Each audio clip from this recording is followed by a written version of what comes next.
مثال مذہب اسلام عظمت مصطفیٰ کانفرنس واہ مفتی صاحب زندہ باد زندہ باد۔ پوری دنیا کی نگاہیں آج جو مسلمانوں پہ ٹکی ہوئی ہے وہ اس وجہ سے نہیں کہ آپ کا اسٹیٹس بہت ہائی لیول کا ہے۔ پوری دنیا کی نظروں میں جو آپ چرچے میں ہیں وہ اس وجہ سے نہیں کہ آپ کے پاس دولت بہت ہے، آپ کے پاس عہدے بہت بڑے بڑے ہیں، نہیں اس وجہ سے نہیں۔ دنیا یہ جانتی ہے ان کے پاس وہ دولت ہے جو دنیا کے نہ کسی پرائم منسٹر کے پاس ہے، نہ کسی راشٹرپتی کے پاس ہے، نہ ہی کسی نیتا اور نہ ہی کسی پونجی پتی کے پاس ہے، کیونکہ دنیا والے عہدے میں، پیسے میں، دولت میں بڑے ہو سکتے ہیں، لیکن اللہ کے رسول نے جو ایمان مسلمانوں کو عطا کیا ہے وہ ایمان کی دولت کسی پرائم منسٹر کے پاس نہیں ہو سکتا جب تک کہ وہ کلمہ نہ پڑھے۔ کیونکہ پوری دنیا پہ آپ نظر اٹھا کے دیکھیں تو آپ کو معلوم ہوگا ایک جھوپڑی میں رہنے والا غریب مسلمان اس انسان سے بہتر ہے جو حکومت کی کرسی پہ بیٹھ کے پوری دنیا پہ حکومت کرتا ہے۔ کیوں؟ اس کی وجہ یہ ہے کہ انسان کو بنانے والا، انسان کو بسانے والا، انسان کو پیدا کرنے والا، انسان کی تخلیق کرنے والا وہ خدا خود کہتا ہے کہ جو میرے ایمان والے بندے ہیں، اے لوگوں تم دنیا کے کسی کونے میں رہو گے، اگر ایمان کی دولت تیرے سینے میں سلامت ہے، حکومت بھی تیری ہے، دنیا بھی تیری ہے، آخرت بھی تیری ہے۔ وہ خدا خود کہتا ہے کہ جس نے انسان کو جنم دیا، جس نے انسان کو بنایا، جس نے دنیا کو بسایا، وہ خدا خود کہتا ہے کہ جھوپڑی میں رہنے والا میرا ایمان والا بندہ گھبرائے نہیں، اس کے ہاتھ میں اگر دامن مصطفیٰ ہے تو خدا کا اعلان سن لو، ولا تہینوا ولا تحزنوا وانتم الاعلون ان کنتم مؤمنین۔ اگر تمہارے ہاتھ میں ایمان کی دولت ہے تو سربلندی بھی تیرے نام ہے، کامیابی بھی تیرے نام ہے، دنیا بھی تیرے نام ہے، آخرت بھی تیرے نام ہے۔ وہ خدا جس نے پیدا کیا وہ خدا خود بتاتا ہے۔ لیکن آج یہ مسلمانوں کی حالت اور اسٹیٹس سے بس 5-7 منٹ کی گفتگو آپ کے سامنے کروں گا۔ اللہ رب الکریم نے جو قرآن مجید میں ارشاد فرمایا وہ تعلیم کے حوالے سے، اور سب سے پیچھے اگر مسلمان کسی چیز میں نظر آتا ہے تو وہ تعلیم کے معاملے میں۔ میں یہ نہیں کہہ رہا ہوں کہ سوریا کا ہی یہ حال ہے، بلکہ عالمی سطح پر ہم اگر دیکھتے ہیں کہ مسلمانوں کی آبادی کے لحاظ سے، پیسے کے لحاظ سے، مسلمانوں کے اندر جو ایکٹیویٹیز ہے اس کے حوالے سے ساری چیزیں ٹھیک ٹھاک نظر آتی ہے، لیکن اگر کہیں پیچھے نظر آتا ہے تو وہ مسلمان تعلیم کے میدان میں پیچھے نظر آتا ہے۔ ہمارے یہاں کروڑوں روپے چندے ہو جاتے ہیں، سال میں ایک مرتبہ رمضان شریف آتا ہے، کم سے کم 1 کروڑ روپیہ، اور کسی محلے شہر سے تو 5-10 کروڑ روپے چلا جاتا ہے ہمارے یہاں سے نکل کے۔ لیکن ہم تعلیم کے معاملے میں صرف پیچھے اس لیے رہ گئے، ہم نے ان پیسوں کو صحیح جگہ پہ خرچ نہیں کیا۔ اگر یہ کہے کہ ہم تو غریب ہیں، ہم اسکول کہاں سے چلائیں گے؟ ہم غریب ہیں، ہم کالج کیسے بنائیں گے؟ ہم غریب ہیں، ہم اپنے بیٹوں کو IAS اور IPS کیسے بنائیں گے؟ تو سنو، دنیا کا ایک اصول ہے، دنیا کا ایک ضابطہ ہے کہ اگر آپ کے ہاتھ میں پاور والا قلم ہے تو کوئی کتنا بڑا بدماش ہو جائے، لیکن اگر دنیا کے مطابق اگر آپ کے پاس پاور والا قلم ہے تو آپ اس بڑے سے بڑے بدماش کو، بڑے سے بڑے لیڈر کو آپ اپنے قدموں میں جھکا سکتے ہیں۔ یہی وجہ ہے آپ سوچتے ہیں کہ میرے پاس پیسے نہیں ہیں، آپ کے پاس پیسے، آپ کا پیسہ کھا کر کے لوگ پیسے والے بن جا رہے ہیں، آپ کا پیسہ کھا کر کے لوگ گاڑی خرید رہے ہیں، آپ کا پیسہ لے کر کے لوگ بلڈنگ بنا رہے ہیں۔ لیکن افسوس کی بات یہ ہے آپ نے کبھی غور ہی نہیں کیا اپنے اسٹیٹس کی، ورنہ آج کیا نہیں ہے مسلمانوں کے پاس؟ مسلمانوں کا راشٹرپتی رہ چکا ہے، مسلمان پہلے جا کر کے شکشا منتری رہ چکا ہے، سینٹرل میں پہلے مسلمان رہ چکا ہے، اسٹیٹ لیول پہ مسلمان رہ چکا ہے۔ آج بھی پڑھے لکھے سماج کا جو طبقہ ہے وہ اعلیٰ لیول پہ، کوئی IPS ہے، کوئی IAS ہے، کوئی DM ہے، کوئی CM ہے نا کہیں نہ کہیں مسلمان۔ لیکن آپ پیچھے کیوں نظر آتے ہیں؟ کیونکہ آپ نے کبھی اس تعلیمی میدان میں اپنے آپ کو سدھارنے کی کوشش نہیں کی۔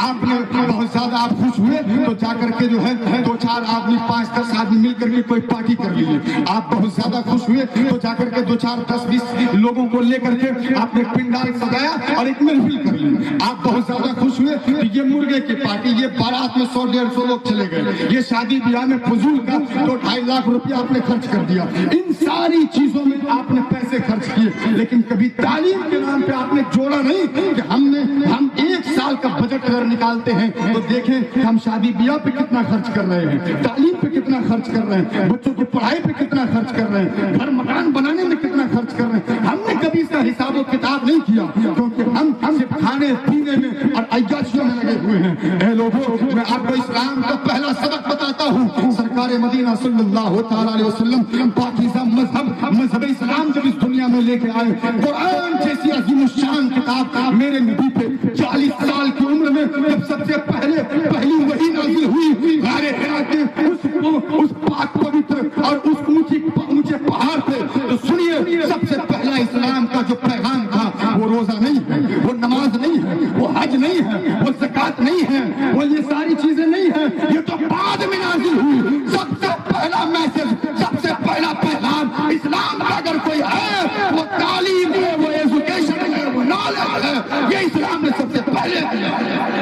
روزے کی تعلیم بعد میں دی گئی، اس نماز کی تعلیم بعد میں دی گئی، حج کی تعلیم بعد میں دی گئی، زکات کی تعلیم بعد میں دی گئی. سب سے پہلا سبق مذہب اسلام نے جو سکھایا تھا وہ یہ تھا کہ نالج، وہ یہ تھا کہ ایجوکیشن، وہ یہ تھا کہ پڑھائی، وہ یہ تھا کہ تعلیم سب سے پہلے لوگوں کو دیا گیا. اور پھر مصطفیٰ جان رحمت نے فرمایا کہ سب سے پہلے تعلیم کے معاملے میں یہاں تک میرے نبی نے فرمایا طلب العلم فریضۃ علی کل مسلم و مسلمہ. علم دین کا حاصل کرنا ہر مسلمان مرد و عورت پر فرض ہے، کیونکہ جب تک آپ علم دین حاصل کریں گے نہیں اس وقت تک آپ صحیح نماز کیسے پڑھ سکتے، اس وقت تک آپ کا روزہ صحیح ہو رہا ہے کہ نہیں ہو رہا ہے کیسے آپ اندازہ لگا سکتے. جب تک کہ آپ علم دین حاصل کریں گے نہیں باپ کا کیا مقام ہے، ماں کا کیا مقام ہے، آپ کیسے پہچان سکتے. بہت لمبی گفتگو کرنے نہیں جا رہا ہوں، بس آپ کو جھلک دکھا رہا ہوں اور بتانا میں یہ چاہتا ہوں کہ لوگوں، آپ مذہب اسلام کی جو تعلیم ہے آپ اس تعلیم سے جڑیے، اپنے بچوں کو جوڑیے، اپنے بیٹیوں کو جوڑیے. آج آپ دیکھیے آپ حالات کیا ہے دنیا کے. آپ نے اپنی جس بیٹی کو آپ جو ہے BA کرا رہے ہیں، BEd کرا رہے ہیں، PhD کرا رہے ہیں، آپ دنیا کے سطح پہ نظریں اٹھا کر کے آپ دیکھیے وہ کلکتہ کا رہنے والا پڑھا لکھا ڈاکٹر جو کہ MBBS کیا ہوا ہے، میڈیکل کالج کا ڈاکٹر جب ایک ریت کرتا ہے وہ بھی کس سے، ایک اس ہاسپٹل میں کام کرنے والے نرس سے. آپ کہیں گے کہ وہ پڑھا لکھا انسان، دنیا کی تعلیم تو تھی اس کے پاس لیکن اسلام کی تعلیم نہیں تھی، جس کی وجہ سے وہ MBBS تو تھا لیکن MBBS ہو کر کے وہ بے حیا بن کر کے کام کر رہا تھا. دنیا کی تعلیم تھی اس کے پاس لیکن اسلام کی تعلیم، قرآن کی تعلیم نہ ہونے کی وجہ سے وہ بچی بھی پھنس گئی اس کی محبت میں، وہ بھی MBBS ڈاکٹر بھی گرفتار ہو گیا حرام کام کرنے میں. اسی طرح سے آج آپ دیکھیے دنیا کی سطح پہ، یہی 2-4 دن پہلے کی بات ہے، کٹوریا کی بچی بھاگ گئی ایک راجا سنگھ کے ساتھ. وہ کس کی بیٹی تھی؟ وہ ہماری ہی قوم کی بیٹی تھی، بھاگی کسی غیر مسلم کے ساتھ. اب اس کا داماد سسر مسلمان، داماد غیر مسلم بنے گا. کیوں؟ کیونکہ اس نے اپنی بیٹی کو BA تو کرایا لیکن قرآن کی تعلیم سے دور رکھا. اس نے MA تو کرایا، غیر مسلم جوان ٹیچر کے سامنے اپنی جوان بچی کو کھڑا کرنا تو گوارا کیا لیکن ایک باادب اور مہذب انداز میں اپنے اسلامک ٹیچر جو اسلامک اسکالر ہے، جو عالم ہے، جو حافظ قرآن ہے، ان کے سامنے اس نے قرآن پڑھنے سے منع کیا تھا باپ نے. آج کیا ملا سلا. اور اس سے پہلے کی بات بتا رہا ہوں اور آج کی بات بتا رہا ہوں. وہ امروہا کی لڑکی جس کا نام شبنم تھا بھاگ گئی اور بھاگنے کے بعد اس نے 2 بچے کی ماں ہو کر کے بھاگی ایسے بچے کے ساتھ جس کی عمر صرف 17 سال کی تھی. وہ غیر مسلم کے ساتھ بھاگ رہی ہے آپ کی بیٹی جو 2-3 بچے کی ماں ہو کر کے. وہ 17 سال کے جوان اور 17 غیر مسلم کے ساتھ بھاگنے والی بیٹی، آپ کے سینے میں درد نہیں ہو رہا ہوگا کیونکہ وہ آپ کی بیٹی نہیں تھی، وہ آپ کی بہو نہیں تھی، وہ آپ کے خاندان میں پیدا نہیں ہوئی تھی. وہ تو پیدا ہوئی تھی امروہا کی سرزمین پہ، وہ پیدا ہوئی تھی کٹوریا کی سرزمین پہ. آپ کو کیا لگے گا؟ کیونکہ آپ کو تو یہ معلوم ہے کہ ہم کو تو کل بریانی کھانا ہی ہے، ہم کو تو کل جانا اپنے کام کاج میں لگ جانا ہے، ہم کو تو کل جانا ہے بس ڈرائیونگ کرنا ہے، گاڑی چلانا ہے، مارکیٹ جانا ہے، بازار جانا ہے، سامان خریدنا ہے، یہ کرنا، یہی تو زندگی ہے. لیکن سنو، مصطفیٰ جان رحمت کا کلمہ پڑھنے والا چاہے چائنا میں ہو، چاہے امریکہ میں ہو، چاہے جاپان میں ہو، چاہے سوئٹزرلینڈ کی سرزمین پہ ہو، وہ جہاں کہیں رہتا ہے سب کا دل مدینہ ہے. وہ کلمہ پڑھنے کی بنیاد پہ کوئی الگ نہیں ہے، وہ سب ایک ہے. اگر چوٹ چائنا کے مسلمان کو لگے گی تو درد سوئٹزرلینڈ کے مسلمان کو ہونا